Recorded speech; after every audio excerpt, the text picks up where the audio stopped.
Why would they do that to us? Because they just can't ever let us be happy. I know. They can't let us just learn a thing and live with the thing and just leave it alone. It's like my one. Well, I'm not going to say my one, but it's a bugaboo of the internet. That people just can't leave their shit alone. Everybody keep changing shit. It's like MailChimp that we use for the Breakfast of Champions newsletter. Every 6 months they fucking overhaul the thing. I go in there, I don't know how anything works.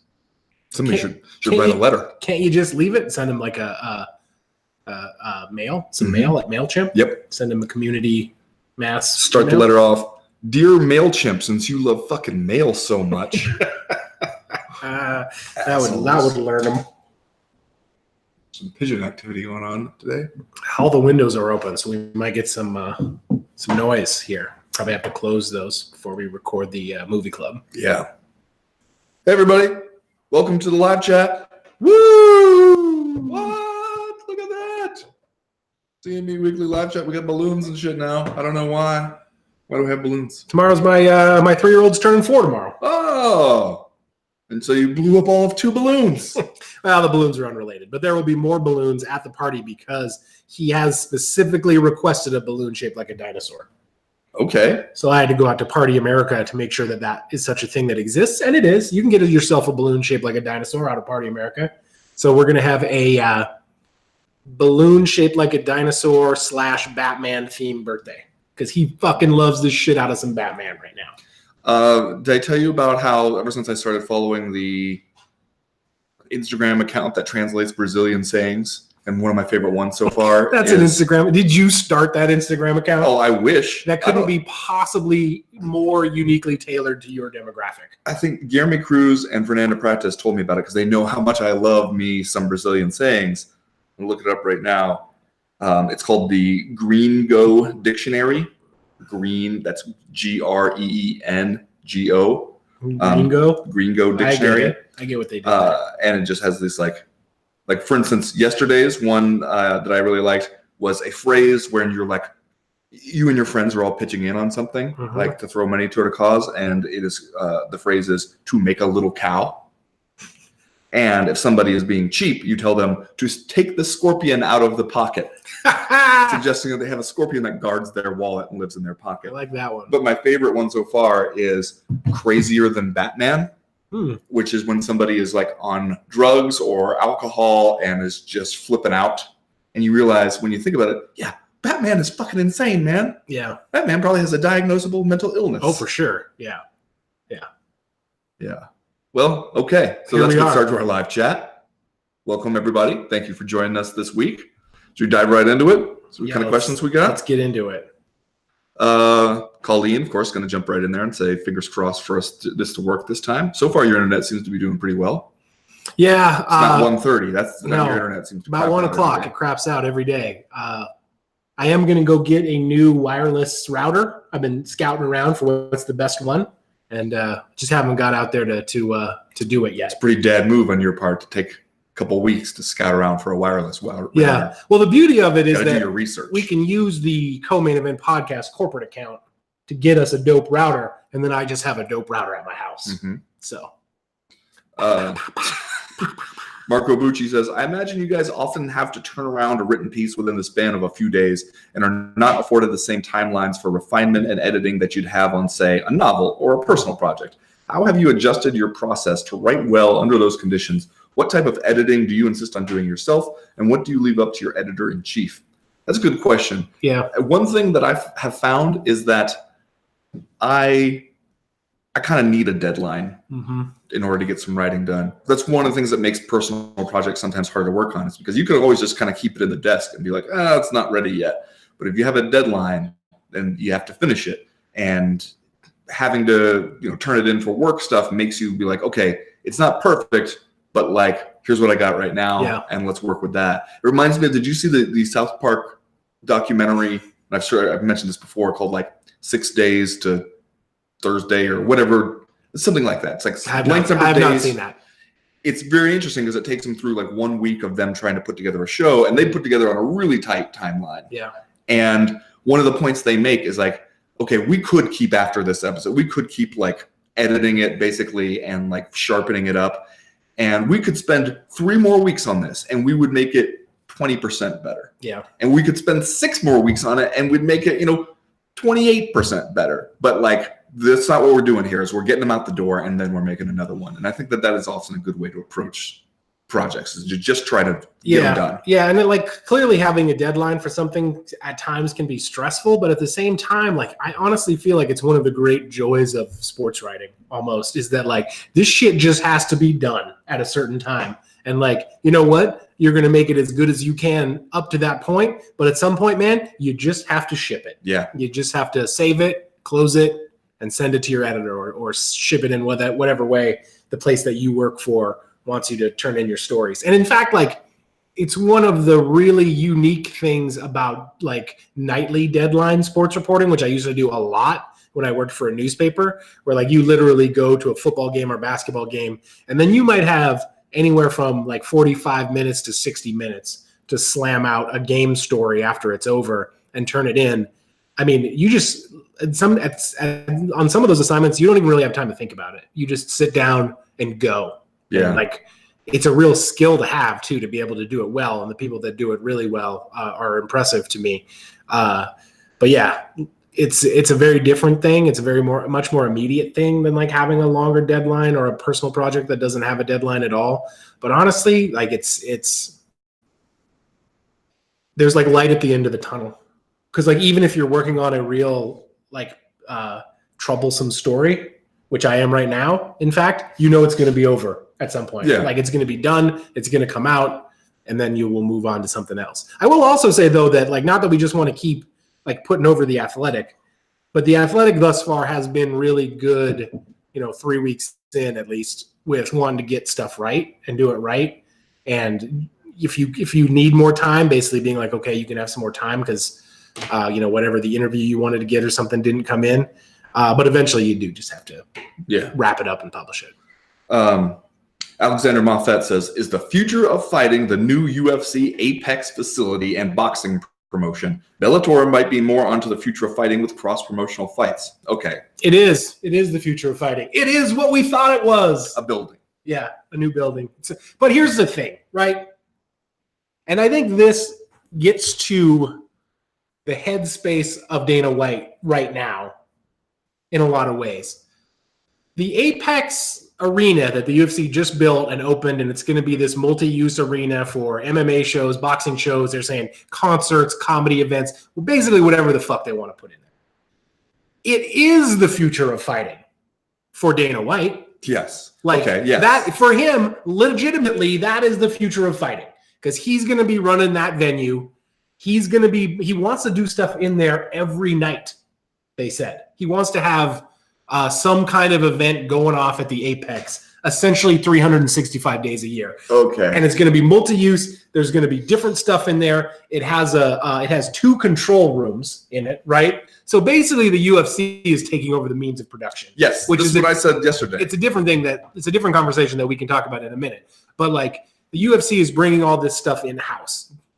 And it's part of the monetization discussion that we had Friday or last week or whenever it was. Like, they are continuing to close all of these loopholes where just finding more ways to keep more of the money. Yeah, they're keeping more of the money and they're keeping more of the control in-house. So you can understand from Dana White's point of view, if all you were thinking about was basically your own mindset, that is the future of fighting for them. Like, very much so, having that Apex arena can be a game changer for the UFC, and it is the future of fighting for Dana White. Okay, and this is what I thought of for the rest of us. I don't know. Yeah, not really. When I was reading like Dana White's comments about it to some media outlet, where he was saying like, okay, here's what's so great about this: we could do a fight here at 9 a.m. with only Russian fighters and produce it right here, and it drops in Russia in prime time. Then we could turn right around same day, 2 o'clock, do a boxing match that airs live prime time in Australia. Mm-hmm. Then at night, maybe we have a concert here. And you could hear that he is legitimately excited about this. Yeah. But then you ask yourself, wait a minute. A, how does this fundamentally change the nature of fighting? And B, what's the upside to me as just like a consumer, like as a fight fan? And that's the question it seems like we just need to get more used to asking, is when Dana White is like, I have this thing, this is going to be a game changer, and it's going to be like totally revolutionize everything. And then the first follow-up question should be, for the fans Yeah. and the fighters, or for the UFC? Like, Yeah. are you saying this is going to be a great thing for the company, or this is going to be a great thing for the fans? Because they're not always the same thing. And I guess I would understand if it seemed like the big complaint from fight fans was there's not enough content. There's not enough fighting content. I just need more stuff. I just need more people who I don't really know that well, and I have no interest really in them until I see them show up suddenly in your 2,000-seat arena. I just need more people punching each other in the face for my entertainment. Like, I just need it just 24 hours a day. Yeah, and that's not the complaint you hear from people. No, it's not. The complaint is the opposite. They want more meaningful fights, not just like more filler. Right. And you can see how, as soon as you find out everything that they want to do with this Apex arena, you can see how it is an absolute, or has the potential to be an absolute game changer for the UFC and specifically for Fight Pass. Because they're talking about they want to put all this stuff on Fight Pass. And basically, if the UFC is now the promotion, the streaming platform, the venue owner, and the production team, that's like a vertical. Yeah, it's vertical integration. Control of everything they need to do to put out that content. And if they're successful, if Fight Pass can have, boxing, if they buy professional boxing championships, or they partner with some other promoter and Fight Pass has boxing, and they're doing grappling events and kickboxing events and who knows what else. Dana White's Contender Series. Maybe they're bringing Invicta in there. Maybe they're bringing LFA or RFA, whatever they are, in there and doing events and Fight Pass. And we were just talking about, does the ESPN Plus deal kind of like kill Fight Pass? If Fight Pass gets all that content and they're producing it all themselves from the production facility that's right next door to the UFC headquarters, I mean, game over, man. Yeah, well, and you can now use that production facility to produce events that are even taking place elsewhere. You don't have to fly all your people all over the place. They can just do their work there. See, though, like, the thing that I also thought about, Will, was if this is the future of fighting, isn't this like pro wrestling has done this before? Like, we have a recording studio where we record shows, and like maybe there's people here, maybe there's just something made to look like there's people here, but like where we can record the shows and then put them out later. They didn't do it live the way the UFC is saying that it's going to, but it's not that crazy new an idea. No, well, everything is a photocopy of something else, right? There's nothing new under the sun. Everything's been done. And it does make me wonder if Fight Pass is trending in the direction of a WWE network type service where you can pay, even though WWE still has these broadcast deals with UFC Network or USA Network and Fox. I think SmackDown is on Fox now. They're producing a ton of content in-house, and WWE Network is regarded by WWE fans as kind of like the one-stop shop place to go to get WWE content. Now that the UFC has its own production facility and arena, and Dana White just has to walk out the front door of his office and go across the street to be there, you could see Fight Pass start to trend that direction. Yeah. I don't know. Sonny Weathers is going to take us in a completely different direction by asking, when you were kids, what was your go-to toy? I had a lot of them. I mean, I had a lot of good toys over the years. I still think those big rubber LJN WWF wrestlers, of which I still have a bunch in a box, and my kids play with them now, is one of the greatest toys of all time. Because that's almost like a unique thing. There's almost no other toy that's like that. That is just this big, solid rubber action figure thing about this tall. I mean, like a Barbie. Yeah, but not that. Barbies aren't the same. Barbies aren't the same construction. Barbies are they're a little hollow more plastic. Malleable. This is like a brick of wrestling. So that if you throw it at your brother's head, you're really going to do some damage. Yeah, and the wrestler's just going to bounce, and the wrestler will be fine.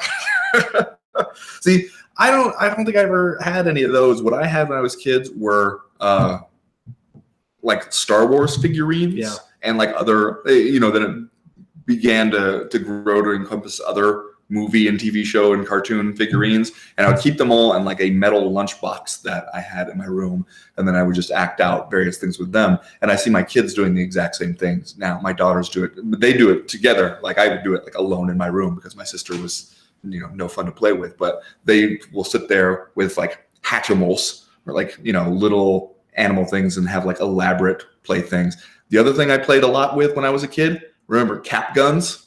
Oh yeah, yeah. Just to play the shit out of some cap guns. Yeah, get yourself shot with a cap gun today in 2019 America. Yes. Well, I mean, I can still like conjure up the memory of that smell, like the little gunpowder caps. Like it has a very distinct smell. And man, just like out there with your friends shooting cap guns at one another. And that didn't seem like a weird thing to do at all. Shooting each other? Yeah. Now it's weird when you see kids doing that. And like my 2 boys would do it to each other all the time. Like they don't pretend like they have guns, but they pretend like they have something else that shoots. And they shoot. He's like, they like to pretend, since my 4-year-old is super into Batman, he knows about Mr. Freeze. So he pretends that he has a freeze gun that's going to freeze everyone. And then he runs around shooting his little brother, and his little brother gets mad and fucking tomahawk chops him, closed fist in the face.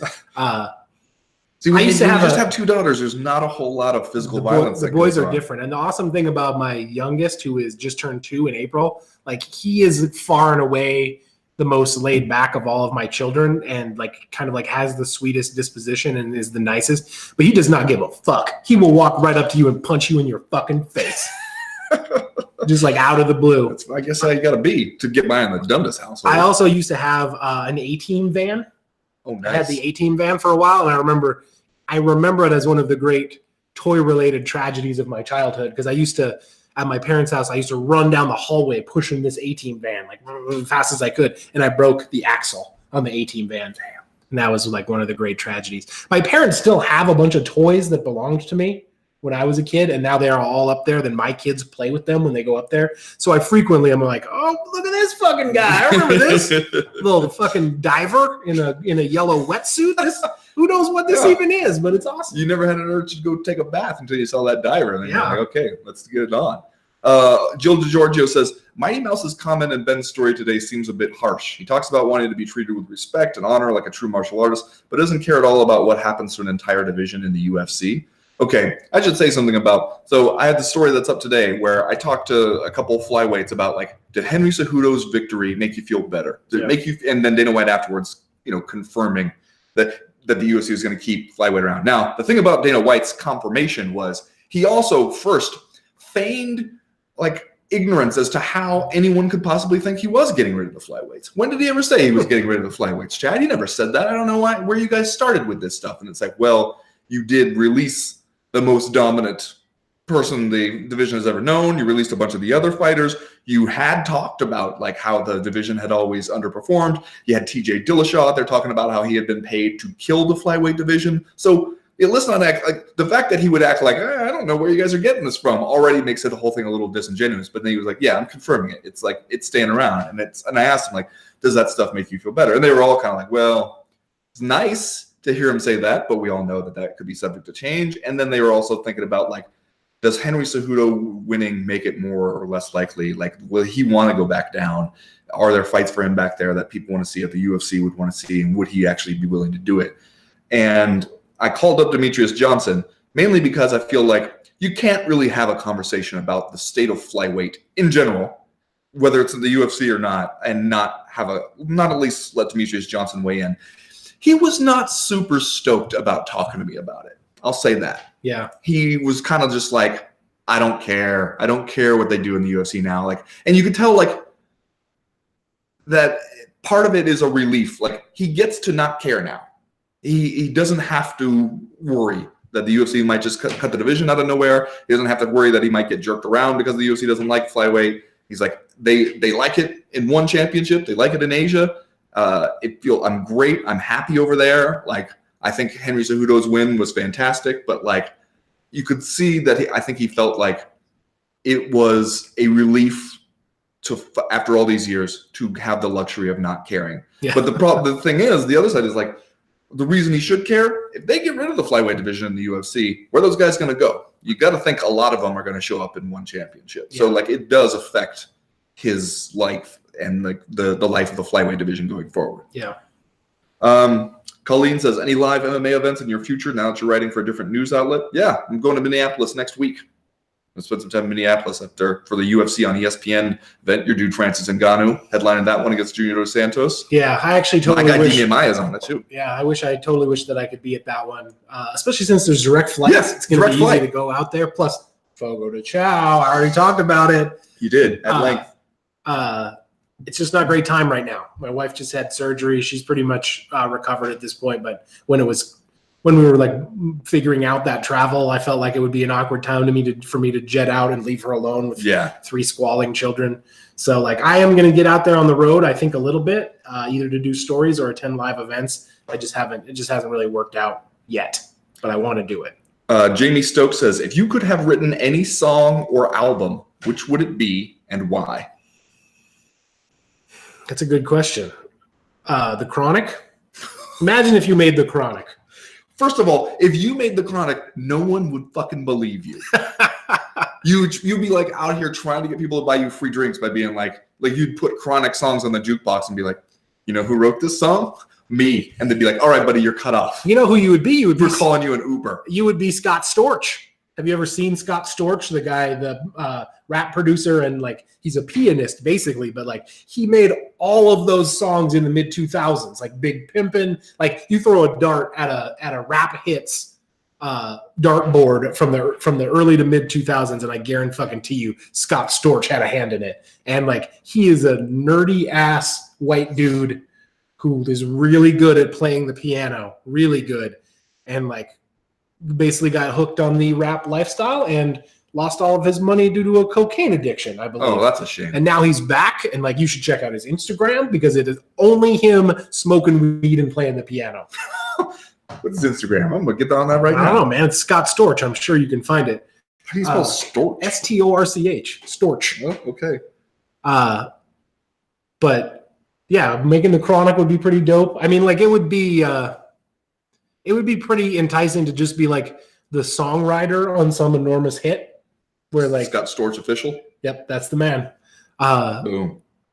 Where like you don't necessarily have to be famous, but you get all the money from like, you know, a song you wrote for Pink or something like that, or a song that you wrote for Miley Cyrus. Isn't that what the woman from Four Non-Blondes? Yeah, she's a big time songwriter. Yeah, for like Katy Perry and country, shit like that. Country music is basically nothing but professional songwriters. They, you know, people that aren't famous, but they write songs for all of the big famous country and those western. songs are pretty shitty. Man, you can imagine the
Okay.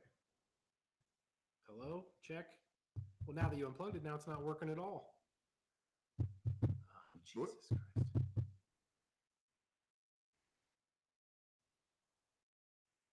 It should be working. I guess the people should tell us in the comments if they can hear us. I don't think they can because I think We back. we back. Are we back? It's not doing the thing that It's it not normally showing does. us that it's working. If you can hear our voices right now, say we can hear your voices right now. Oh, people say Oh, now it's going. Now it's Okay. It's reading our voices. To reiterate, I don't think Joe versus the Volcano is a good movie. No, it's not a great movie. It's a good movie. But I do have a lot of stuff to say about it in the movie club podcast we're about to record. Okay, are we ready now to reveal our picks that will then be voted on so that for the next Yes, movie club? and I think I have a controversial choice. All right. What's your choice? No, you go first because you're the Okay. reigning champion. All right. Well, the champion enters last. Everybody knows that. But okay, fine.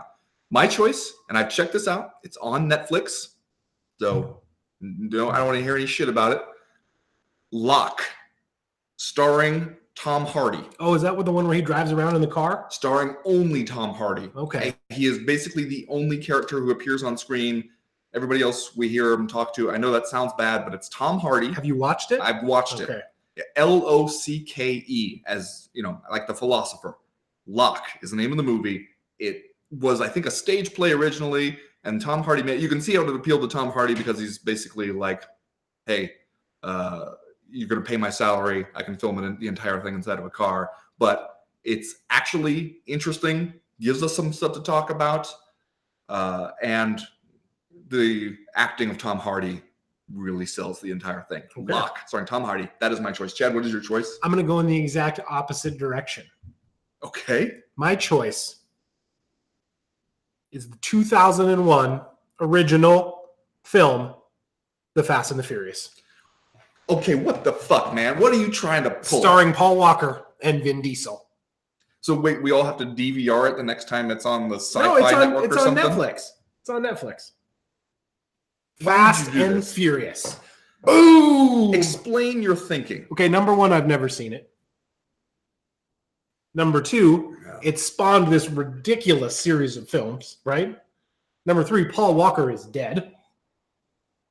How is that a recommendation? It's a talking point. Number four, the popularity of the franchise has outlived the stars. I mean, with Paul Walker, literally, but like outlived the popularity of Vin Diesel for sure. And like, it's supposed to be like an actual good movie, like a gritty look at the LA street racing scene. Fast and the Furious. Okay. Well, I guess I can't overrule that. I'll just have to leave it to the people to decide what we want to do there. I guess if you want to watch a weirdo Tom Hardy art movie, like, we could do that. But We if you see- want to have a fucking good time and watch Fast and the Furious, woo! I guess. Okay. Well, so those are our choices. What we're gonna do is, I guess tomorrow, after we have posted this week's movie club, I will put up the post that allows the voting. The voting will go for about a week. Next week on the live chat, we will announce which one we're doing, and then everybody will have a week to watch that movie. You know what's going to be interesting about the way the co-main event podcast movie club is going to work? Not only does it pit our two choices head to head every week and give the people the opportunity to log in and decide what movie we watch, it's also going to create an interesting demographic profile of the co-main event listeners.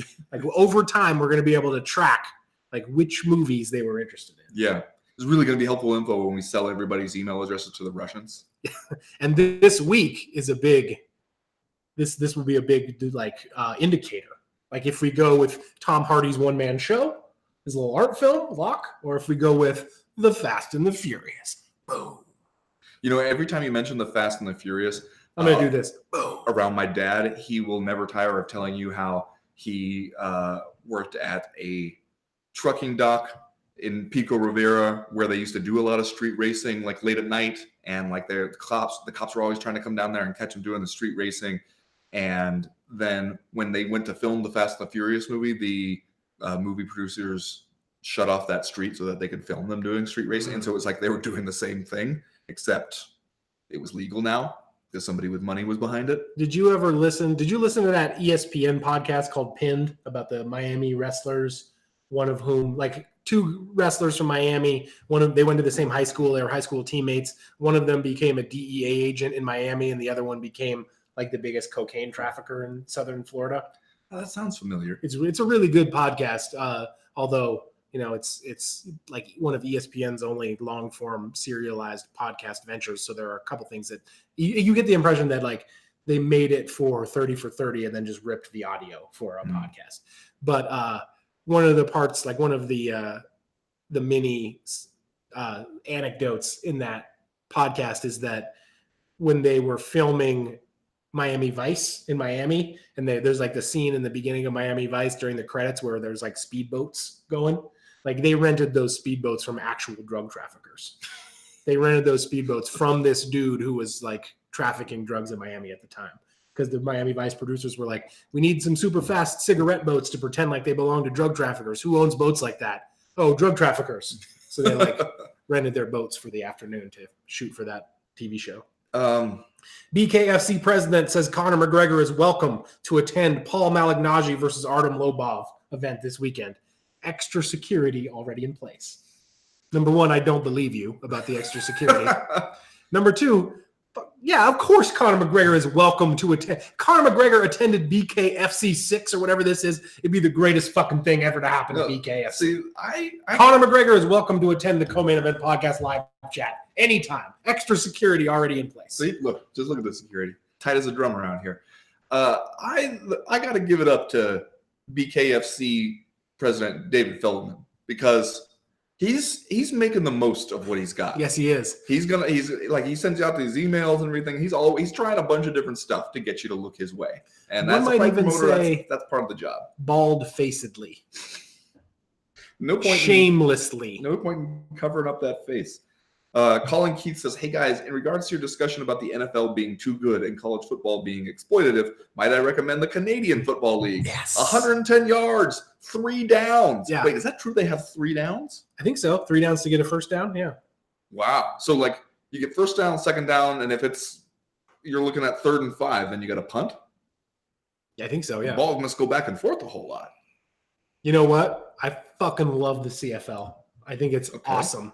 When my wife and I went to Vancouver, whenever it was last summer, I guess, we went to a bar just to have a couple drinks, and it turned out the CFL was on TV, and we just hung out for the afternoon and watched the BC Lions play somebody else.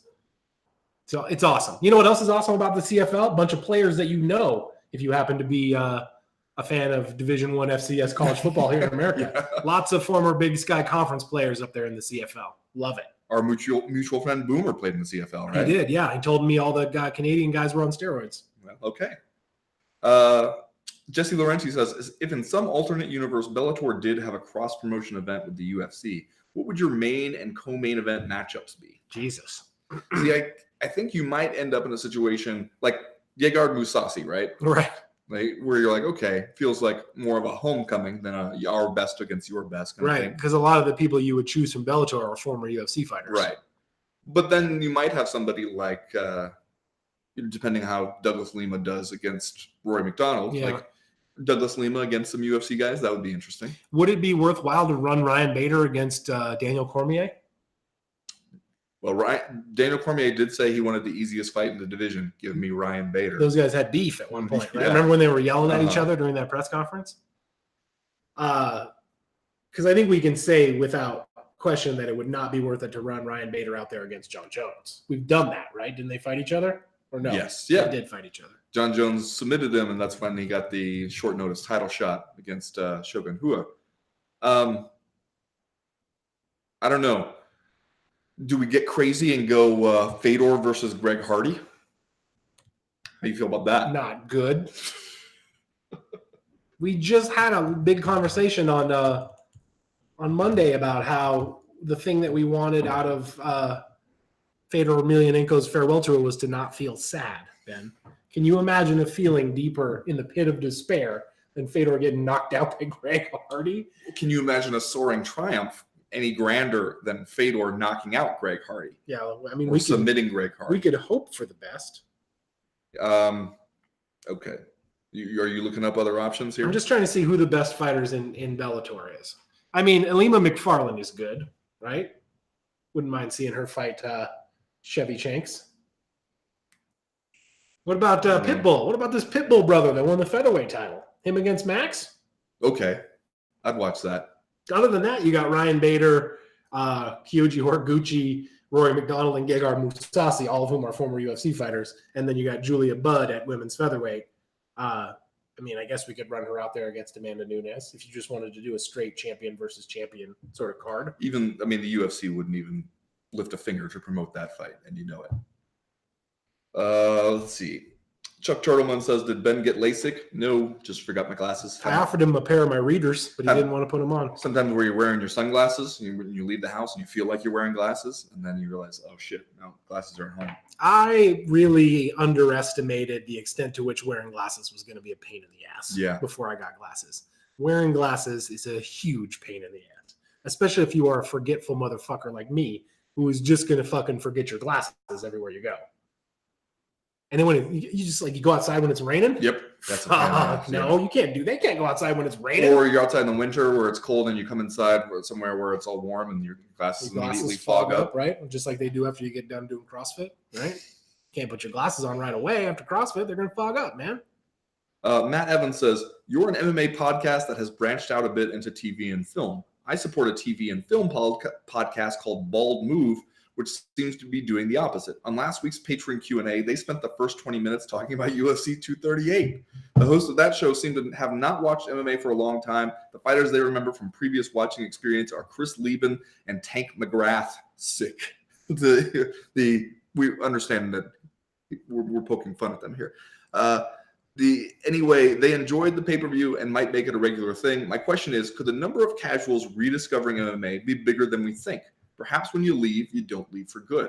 I think that's possible. I think fight sports have always kind of been like an up and down thing. And I think the right personalities can bring people right back in, or the right fight card can bring people back in. And then they go, oh, this is actually a good, fun time. What else you got? And maybe they start to get a little more into it from there. I think that does happen from time to time. But I also think the UFC loses people too. So I don't know if the net gain is still there, because I think that with some stuff that people have been following it a long time, we talked about, whatever the breaking point might be. There's some people who go, okay, you lost me, and they kind of drift away, and then it's harder to get them back. Yeah, I think that there is like, if we had a complete picture of the viewership, I think that there would be more turnover than we might think. I think we would be surprised with the sort of like new people coming in for a short time and people drifting away and then drifting back, all of which kind of keeps, whatever this baseline audience that the UFC has, I think it's like it keeps relatively steady. And I think if you look at the like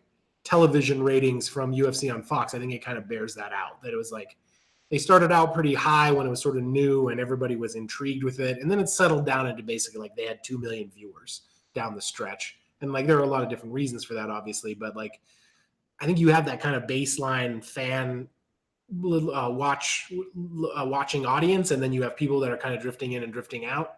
And I also think that being on ESPN is going to get people to drift back in. Yeah, I think that it's just going to be around more. Like I said, you just go to a bar or a brewery or a restaurant that has TVs in it, and if those TVs are on ESPN, which a lot of times they are, the UFC is just going to be on those TVs sometimes. Yeah. And I like that sounds silly, but I also don't think that you can underestimate that for people who are just kind of sitting there, having soda pops or having dinner or whatever, and they look up and they say, "Holy shit, Andrei Arlovsky is still fighting." Yeah. And then maybe they check it out, maybe they sign up for ESPN Plus. And I think once people get used to the idea of signing up for ESPN Plus to watch the UFC, or once subscription streaming services become even more prevalent and even more the sort of norm for the order of today, I think like ESPN got me on that one night where I didn't have anything else to do and I was like, fuck it, I'll sign up. And then last night I'm fucking watching Dana White's Contender Series on my phone because like my children are watching Lego Batman, and I was just like, all right, I might as well. This is on. I have my phone. I might as well watch it for a few minutes. So I think that there's going to be, I think that the paywall is going to turn some people off, but I also think that being on ESPN is going to bring some people back in. Yeah. Arush Islam says, if I had $20 Canadian, I never wanted to see again. In your opinion, what UFC 239 underdog has the better shot of pulling off the upset? 3-1 underdog Holly Holm, or she is known on this podcast, Holly Holmes. Or 4-1 underdog Thiago Santos. And I looked up these odds. They pretty much check out. Amanda or Holly Holm going off at plus 284 from what I see here against Amanda Nunes, and Thiago Santos looks like you can get as good as plus 475 against John Jones at UFC 239 next month. Who has a better chance to pull off the upset and better chance to pay off? Holly Holmes. Yeah. Holly Holm is can be a super frustrating fighter to watch, as we all know. But the times that we have seen Amanda Nunes lose, and this hasn't happened for a while, so maybe she's taking care of this, but it's just sort of situations where people outwork her over the course of 3 or 5 rounds, and she can't get a finish. She can't kind of keep up. She ends up just getting outworked. And Holly Holm is a person who could do that. Yeah. Whether or not she's going to do that, I think it seems like kind of a long shot to me, just because of how we know Holly Holm fights, and sometimes she goes out there and looks very listless. But if like a motivated, high motor, high frequency, high pace Holly Holm shows up, like she could eke out a decision. I mean, and this could turn out to be one of those 5-round fights like we see in some of these, let's say sub 155 weight classes where it's very, very close over 5 rounds and either person could win and Holly Holm wins. I would see that. If I had to pick, I would pick Amanda Nunes, obviously, but I see that as being a more likely occurrence than Thiago Santos, like knocking out John Jones. Yeah. Well, I also think Holly Holm can be really dangerous when she's fighting a really aggressive fighter who will come to her. True. Because I think she does a really good job of kind of countering, managing the distance and using all her tools, but she doesn't do a great job of going forward and really bringing the fight to somebody else. That's when she ends up coming up short with a lot of her strikes. But I think when you have somebody else who is going to be the aggressor, then she can hurt you. And Amanda Nunes probably going to be the aggressor there. Yeah, that's a great point. I mean, we saw that first and foremost in the Ronda Rousey fight. Right? If you're going to go right at Holly Holm and try to knock her head off, like that's almost when she is the best. Abdul Jalil says, hey guys, this is not a question. I just want to say I appreciate what you guys are doing and we'll continue to support you forever. Have a nice day. Forever. Thank you. So forever? It's legally binding. Forever, ever? Patreon comments are legally binding. That's right. Screenshot that and send it to our attorney. Roland Bleasy says, the path to champ status and redemption for the Gooch goes through ONE FC and facing Mighty Mouse when he inevitably claims the belt there. Do you think ONE and Ryzen could make this happen? Also loving the athletic guys. Thanks. They ought to, right? I wonder if ONE championship will start to be like, you know what? We're fighting over market share in the same general region here with them. It's not like when we go do something with Bellator and hey, we're getting a slice of a different audience that it's tougher for us to get. Would they look at a co-promotion with Ryzen the same way the UFC looks at one with Bellator, where it's like they have more to gain than we do. We don't need this. Right. Yeah. Maybe they would. And it's probably tougher since, like you said, they're both in the same neighborhood, essentially. So, I don't know if you want to team up and share the spotlight with someone who would be your sort of natural competitor right there in your own market. And maybe that does make it easier for Bellator and Ryzen to team up. But at the same time, let's say Demetrius Johnson wins the ONE FC men's flyweight championship. Like, what do you do with him after that? Like, up to this point, Ryzen has seemed ONE FC has seemed very content with, like, basically booking fights for that region. Yeah. Booking events for that region and not really catering much to the American audience. However, I did see they're opening an American office, right? ONE FC is at least making some inroads into trying to expand toward America. So where's the office? Missoula? Are they opening here? yeah, it's right here in this house. Okay. Wow. Wow. You have an announcement you want to make? Yes, I am now the president of ONE FC. So I don't know. Would they do it?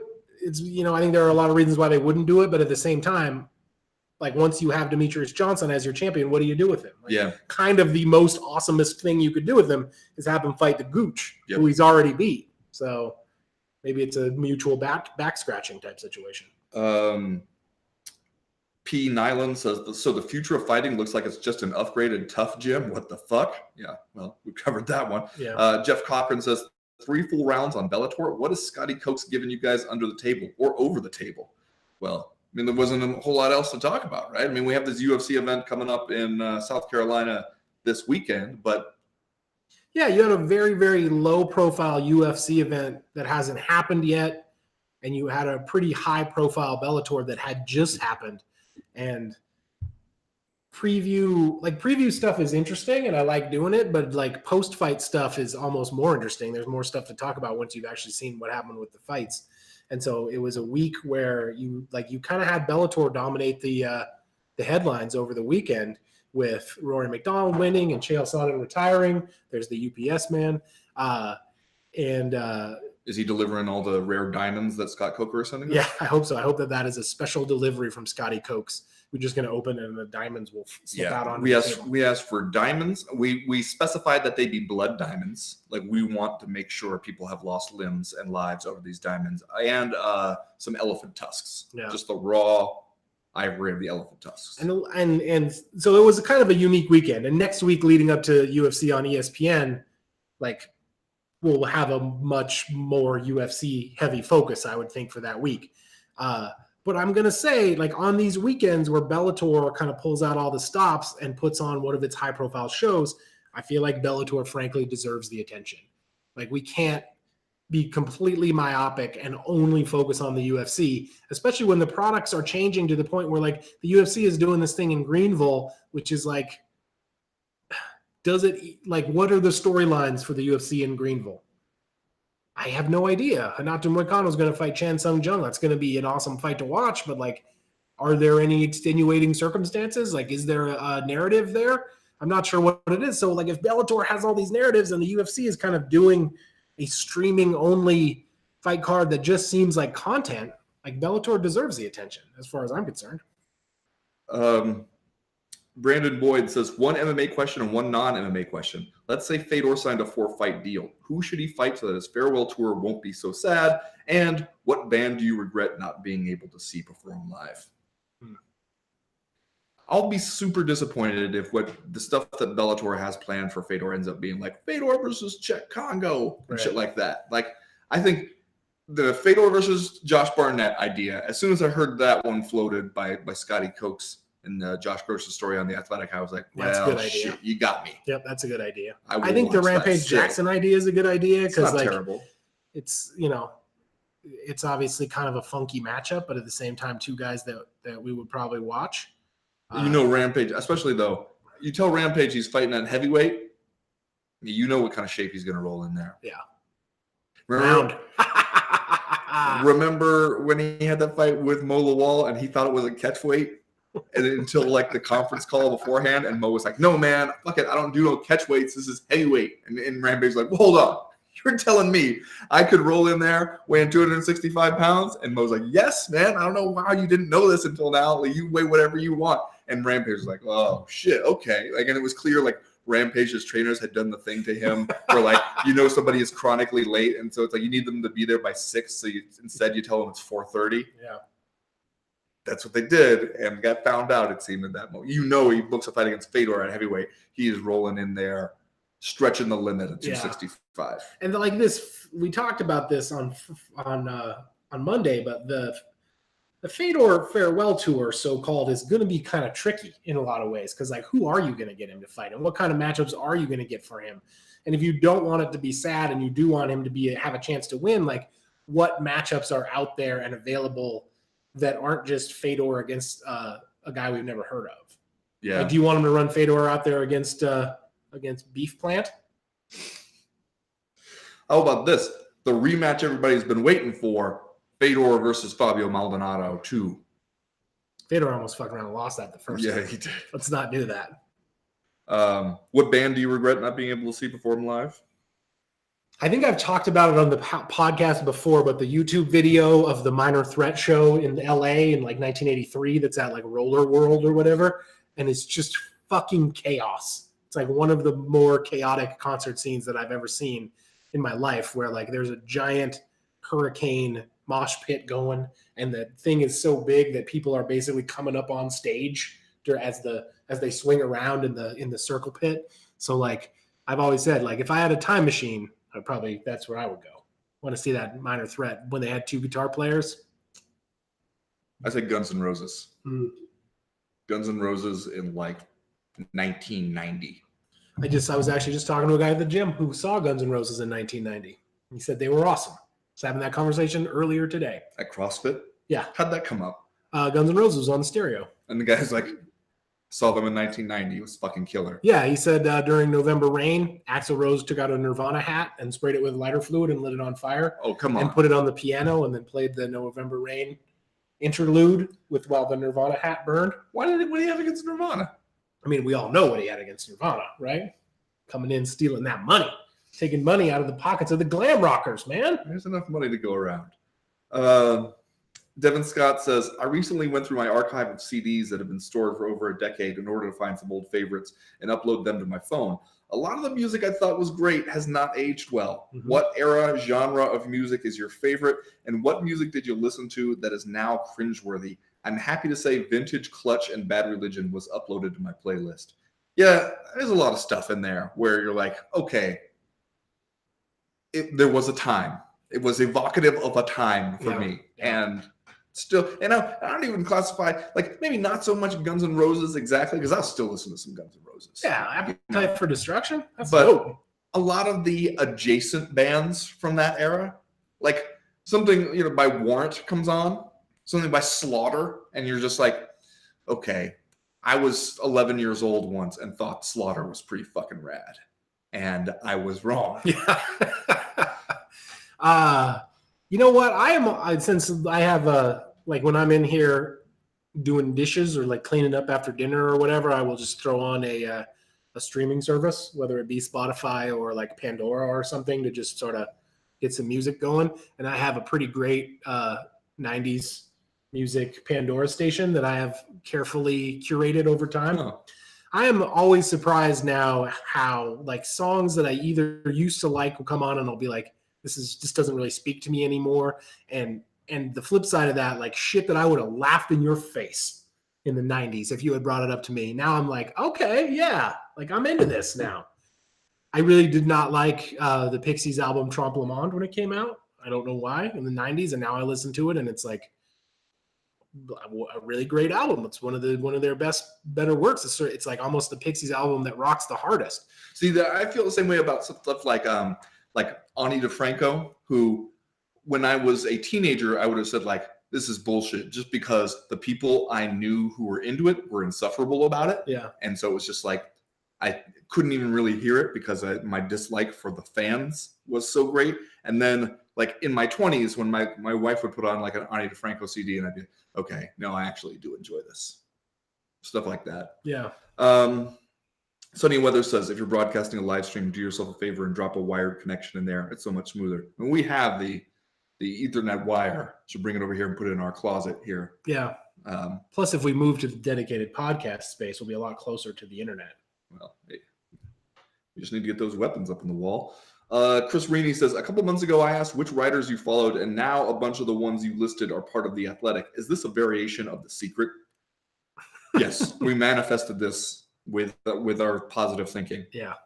But honestly, one of the things that really won me over to the idea of joining the Athletic when they first came to me about it, because first it's like somebody's like reaches out to you by email and they're like, oh, we're putting together an MMA team. Like, do you want to have a conversation about it? And you're like, okay, I'll have the conversation, but I don't expect myself to be saying yes to a new job. Right. And then when you start to hear who else they're talking to and what their vision was, and I was like, man, shit, that's the people I would hire if you gave me like a blank check and let me go start my own MMA site. That's who I would do it with. And so that did make a big difference to me. Can we let people behind the curtain at this point and tell people that Sean Al-Shadi called you up and gave you a Herb Brooks style pep talk? It was inspiring. Like he called you I up. mentioned it in my piece when I mentioned why I joined the Athletic at the very first thing I wrote. I mentioned that because one of the things he said to me, and that has held true just in these first few weeks of it, he was like, I really want to be a part of that team and to kind of feed off the creative energy that comes from that team. And it is like, it kind of helps inspire you a little bit when you see something good that somebody else on the team writes and you're like, oh man, yeah, that is good. Like kind of lights a fire under you to go find your own good story to write. And just being around that it helps keep your energy for the job rather than everybody kind of like if they were trudging through it so, but yeah, his pep talk. And one of the things he was saying, like, wouldn't we feel bad if we let this opportunity go by and like saw these other people getting to do this stuff and then we had said no to it? And I'd be like, yeah, I would feel bad.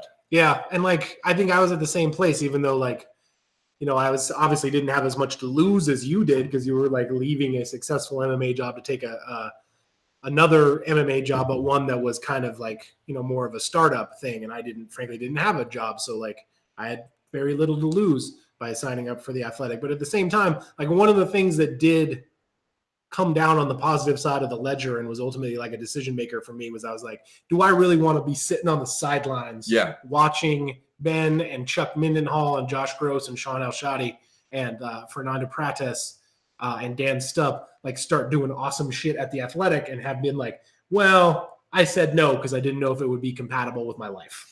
Like basically I had closed and if I had said no, like, let's be honest, I probably would have closed the last door of like being an MMA writer. I just don't know that another offer would have come along. And frankly, I didn't expect an offer as good as the one the Athletic made to ever come along. Yeah. So like, yeah, man, I felt compelled to say yes. And I think we are similarly of a mind where like, if it doesn't work and the Athletic like were to shut down in 2 years or 3 years or whatever, that would be bad. But at the same time, like, it is worth it to find out where this goes. Yeah. Colin Keith says this Apex thing is one of those things that's for investors. Endeavor is going public after all. That's not a bad read on it. That like showing you like, hey, look how vertically integrated we are. Look how thoroughly we control all the means of production here. Maybe is a thing you show investors to be like, we are looking toward the future and completely cornering this market. Andrew F. says, told my wife we were watching an old chick flick. Then we watched Joe versus the volcano and we're happily surprised. No question, just saying stuff. I'm looking forward to talking about this here as soon as we wrap up. Coming up on an hour here. Cliff says, have you noticed that on ESPN Plus, the thumbnails for the fight replays almost always show the winner punching the loser in the face? Whenever I can't watch the fights live, the replay thumbnails basically spoil the fight for me. Now I had not noticed that. Now that you've said it, I can't find myself looking for it. I can't unhear it at this point. So one thing that does kind of bother me is that sometimes you go on there, like, when they pull out the main event and you're just watching it and you can tell from like how much time is on it, like basically what we're dealing with. Yeah. And that Fight Pass had come up with some ways to do that, like in ways where you could just like hit the button to skip to the next fight, but it wouldn't necessarily show you exactly how long it was in advance so that it kind of maintained the element of surprise. I wish he had not asked us that question. Sunny Weather says that everything is better in Montana. Where is everything the worst? I'm guessing down here in Louisiana. I don't know. It seems like whenever, and my dad, who was from there, would not dispute this, but whenever you see a bunch of like numbers come out, it always seems like Mississippi is the worst. Yeah. Just reason that he left and never went back. Let's see. Look for one more good one before we sign off here. Okay, here's an interesting conversation. Cat Pope. Am I reading this situation wrong? But aren't Dylan Dennis and Aaron Pico being handled in the exact opposite fashions by Bellator? Like, don't we all collectively agree Dennis isn't going to be a big deal, but Pico is going to be quote, something. But Dennis gets to fight a damn creative fighter on the main card. But Pico got fed, to, as Chad pointed out, a 22-0 veteran, when you count his amateur fights, on the prelims. What am I missing here? Okay, that's a good point. One thing, Aaron Pico has had more fights. Like, he had a first tough one and lost that one. And then he had a few where he was just smashing fools. Yeah, he won 4 in a row. And was body shot TKOing people and looked way ahead of them. Yeah. And then the thing jumped up a little bit more. Yeah. And now it's but also was winning that fight. Like, he was winning and like, I don't know. Would have won if he hadn't lost. Yeah, and I don't know if you want to chalk it up to just like he caught a bad one, like he got caught, as everyone will always say. But like, I do think the fact that he was fighting a guy who had all that experience was not good. Yeah. Well, but then the Dylan Dennis thing is like, okay, people are going to make this criticism of him. Like, here we go. We're fighting another guy who's handpicked to lose to you. And yet it's not like the opposite route really yields a whole bunch of stuff that Bellator wants. Like, they want Dylan Dennis to be a thing, even though it's kind of like driving people crazy. Right. They like that, I would think. Like, it keeps him in the conversation. Like, even if everything he tries to do is just kind of cringeworthy, and yet like they do seem to be doing very different things here. Like, is Aaron Pico's mistake not like that he's not wearing like designer clothes and wearing sunglasses indoors? Right. And like, I honestly don't know how much of that difference has to do with Bellator and how much it has to do with the fighters and their camps. Like, I would think the fact that Aaron Pico got a bunch of hard matchups would have at least partially to do with himself and the people around him. Like, I think Aaron Pico wanted tough matchups. I think he didn't necessarily want to go out and breeze through a bunch of other 1-0 or 0-0 fighters. And I think that his handlers wanted him to not fight a bunch of cans. And I think that Bellator was probably had a hand in that too, and more than happy to oblige. But like I said before, like, now that we've done that and we have seen how that has worked out, like, maybe it's time we take a step back from that and we do find the guy some easier fights before it's too late. And like, I can't claim to know what's going on with the Dylan Dennis who knows? Yeah. Maybe that dude's just like, find me whatever my equivalent of Ryan Bader is. Also, last one, also from Cat Pope. He says, I don't know if this is a fair comparison, but watching Rory McDonald's post-fight interviews now reminds me of any scene in Deadwood with the Reverend.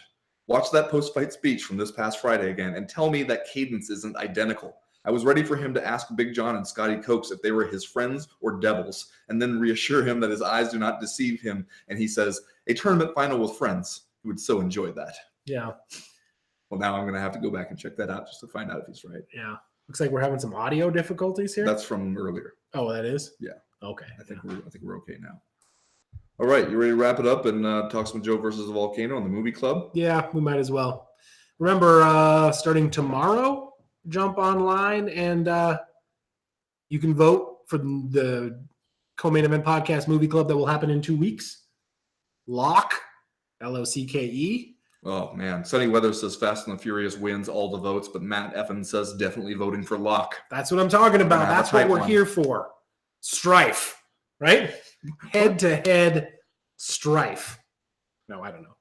Well, it's a friendly competition. Okay. We want to just find out what the people are made out of. You know what? We said this at the beginning. We're reserving the right, if there's a loser that we like, we're reserving the right to roll that over into the next week. I see what you're doing. I'm not just going to pick Fast and the Furious every week. You better not. Or am I? I will fucking murder you. All right, thanks for joining us on the live stream, everybody.